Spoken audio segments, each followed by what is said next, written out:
ਕਾਂਡ 11ਵਾਂ। ਜਦੋਂ ਉਹ ਸੁਲਤਾਨਪੁਰ ਪੁੱਜੇ ਤਾਂ ਘੁੱਪ ਹਨੇਰਾ ਸੀ। ਤੇਜ਼ ਹਵਾ ਚੱਲ ਰਹੀ ਸੀ।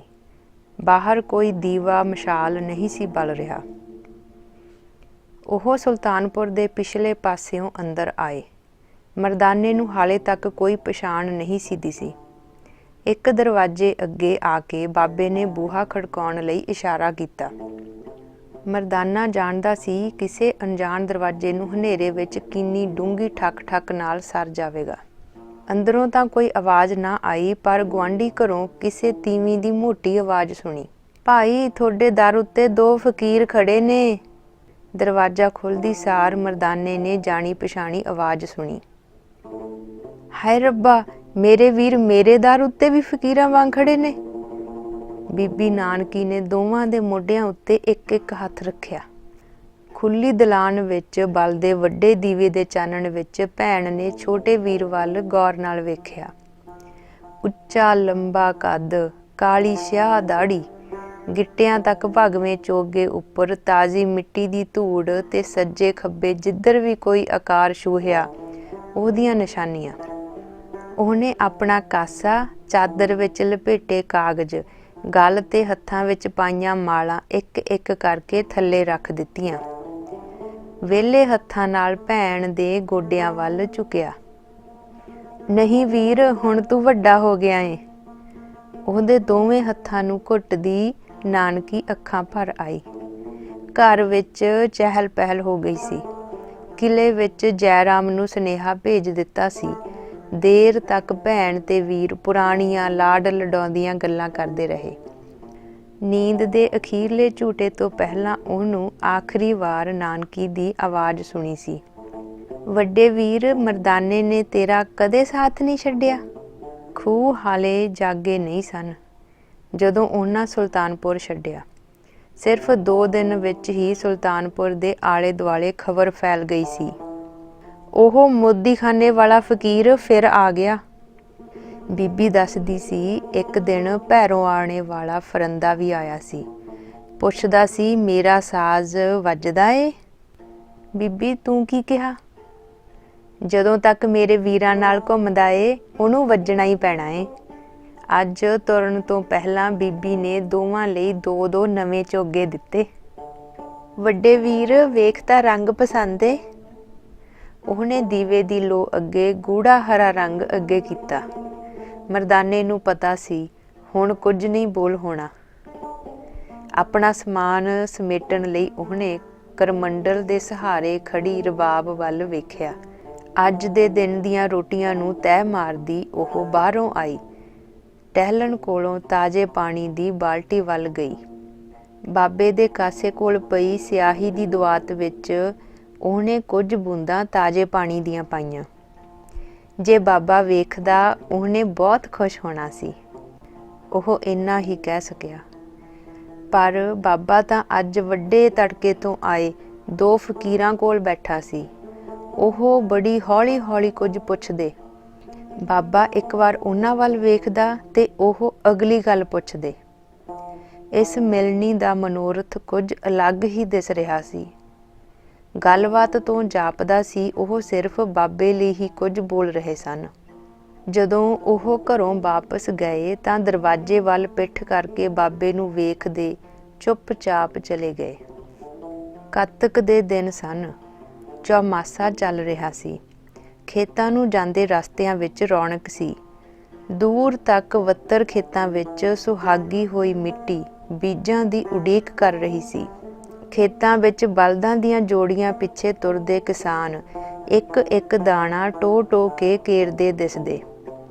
ਚੜ੍ਹਦੀ ਧੁੱਪ ਨਾਲ ਕਿਸੇ ਕਿਸੇ ਖੇਤ ਦੀਆਂ ਤੂਣਾ ਚਮਕਦੀਆਂ। ਧਰਤੀ 'ਚੋਂ ਨਿਕਲਦੀਆਂ ਤਾਜ਼ੀਆਂ ਸੋਝੀਆਂ ਨੂੰ ਕਿਸੇ ਤਰ੍ਹਾਂ ਰਬਾਬ ਉੱਪਰ ਉਤਾਰਨ ਨੂੰ ਜੀਅ ਕੀਤਾ। ਜਿੰਨੀਆਂ ਤੂਣਾ ਓਨੀਆਂ ਸੋਝੀਆਂ। ਕਿਸ ਰਾਗ ਨੂੰ ਲੋਕ ਰੰਗ ਵਿੱਚ ਉਤਾਰਾਂ? ਇਹ ਮਰਦਾਨੇ ਦੀ ਅੱਜ ਦੇ ਦਿਨ ਦੀ ਮੋਹ ਲੈਣ ਵਾਲੀ ਸ਼ੁਰੂਆਤ ਸੀ। ਅੱਗੇ ਚੱਲਦਾ ਬਾਬਾ ਮਿਲੇ ਹਾਲੀਆਂ ਨਾਲ ਗੱਲਾਂ ਕਰਦਾ ਜਾ ਰਿਹਾ ਸੀ।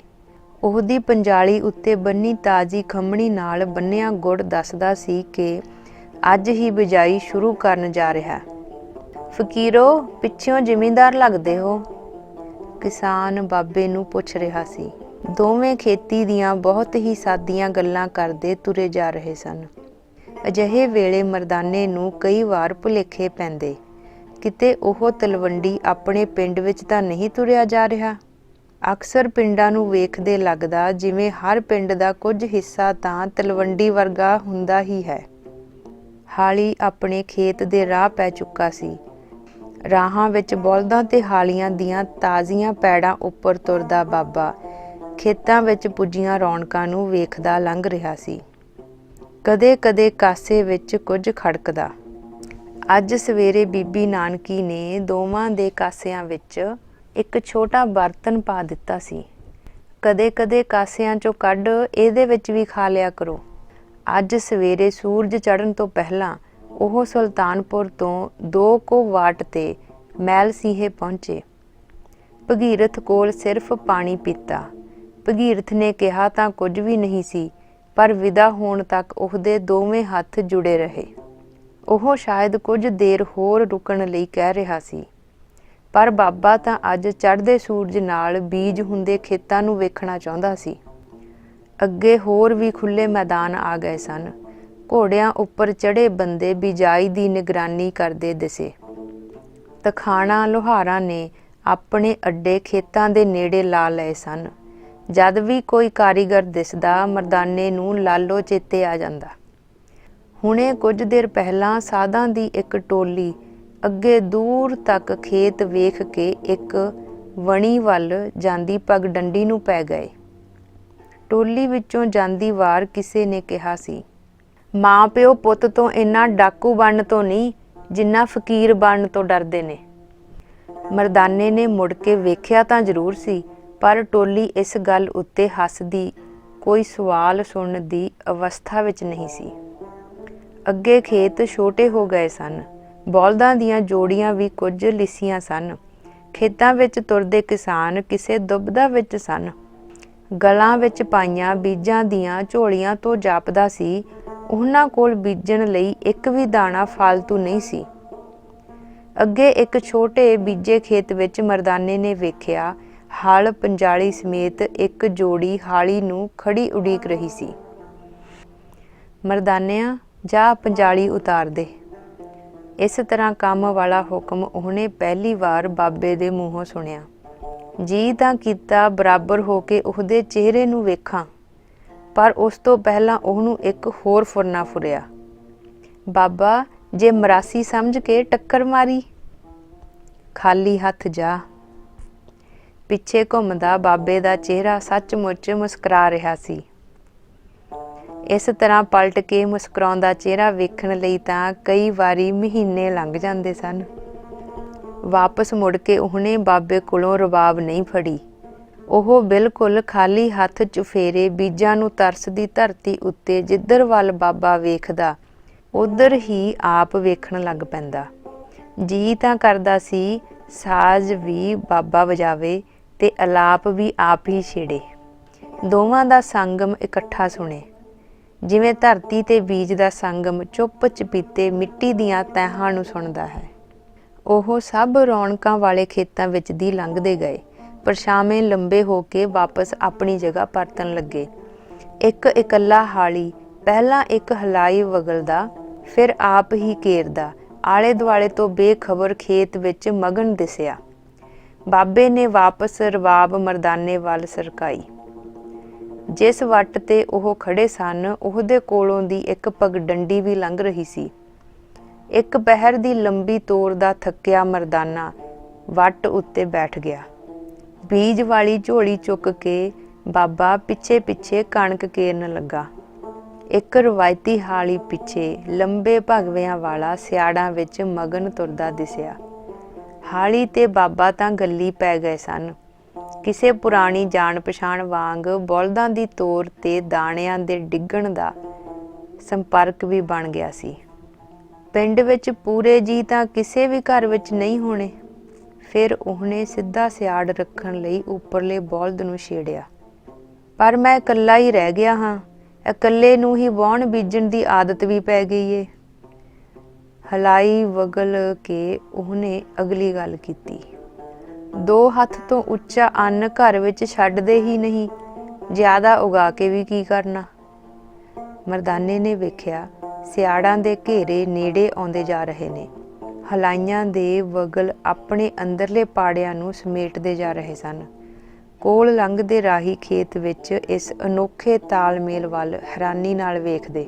ਕੁਝ ਕਹਿਣ ਲੱਗਦੇ ਤਾਂ ਉਹਨਾਂ ਦੀ ਹਾਸੀ ਨਿਕਲ ਜਾਂਦੀ।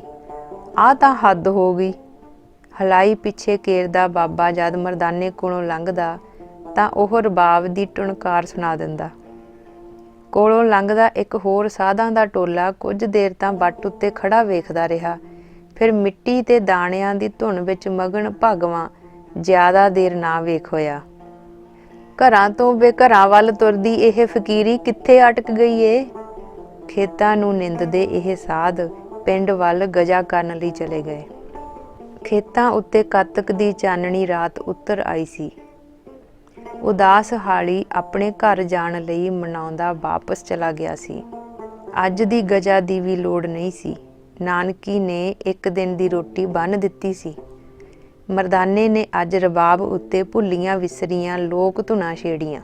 ਜਦੋਂ ਤੱਕ ਚੰਨ ਸਿੱਧਾ ਸਿਰ ਉੱਪਰ ਨਾ ਆਇਆ ਉਹ ਆਹਮਣੇ ਸਾਹਮਣੇ ਬੈਠੇ ਗਾਉਂਦੇ ਰਹੇ, ਜਦੋਂ ਤੱਕ ਨੇੜੇ ਹੀ ਪਿੰਡ 'ਚੋਂ ਆਵਾਜ਼ਾਂ ਆਉਣੀਆਂ ਬੰਦ ਨਾ ਹੋਈਆਂ।